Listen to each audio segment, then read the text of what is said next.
xaqiiqatan waa xaqiiq jirto gabdhaha in horta ay ka yihiin bulshada Soomaaliyeed qayb weyn oo ama laf dhabar ah aysan maxaa la dhahaa waayahan damban ay naftirkooda waxbarashada marka la fiiriyo sanadihii hore sidii gabdhaha waxbarashada ku ahaayeen ama wacyiga waalidiinta ay ahaayeen iyo sanadahan siday yihiin aad ay u kala duwan tahay oo waalidiinta iyo bulshada waxay aad u fahmayeen in gabdhaha wax la baro gabdhihii waxbarashadii way kusoo bateen guulo fiicanna way ka gaareen hadda jaamacadda Simad oo kale ani joogo jaamacadda Simad marka la isbarbar dhigo wiilasha iyo gabdhaha sanad walba ama semester walba kaalmaha koowaad dadka gala waxa u badan top 10 ka dhan waxa u badan gabdho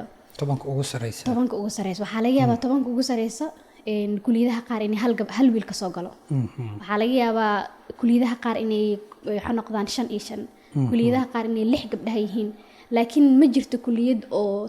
top 10 kaas marka la fiiriyo ama tobanka ugu sareysa maxaa la dhahay gabdho ku yar yihiin ma jirto taasna waxay tusinaysaa in gabdhaha ayagoo ku soo bateen waxbarashadii sidoo kale tan inay xaqiijiyaan maxaa la dhahaa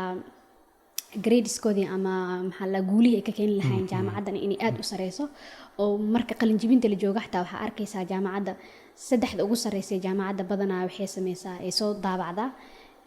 public ka soo dhigtaa ama social media kale kusoo daabacdaa dhammaantood waxaa arkaysaa inay kuliyadaha kala duwan ee jaamacadda inay gabdho top 3 ay ka galayaan marka taas waxaa ula jeedaa gabdhaha aad ay u dadaalayaan laakiin weli waxaa jirta caqabado oo ku gadaaman oo shaqo la'aantoodana aad u sababaysa waxaas dhihi lahaa kow waxaa ka mid ah warbixinta ama information gap inuu jiro warbixinta soo gaaritaankeeda inay aad ugu yar tahay tusaale ahaan oo kale gabadha waxaa laga yaabaa iyo wiilka isla dhashay markay waxbarasho aadaan waxooda soo bartaan ee soo laabtaan wiilka waxaa laga yaabaa guriga markuu imaado hurdiir inuu qaato shaadigiisa u gashto uu baxo magaalkiisa uu aado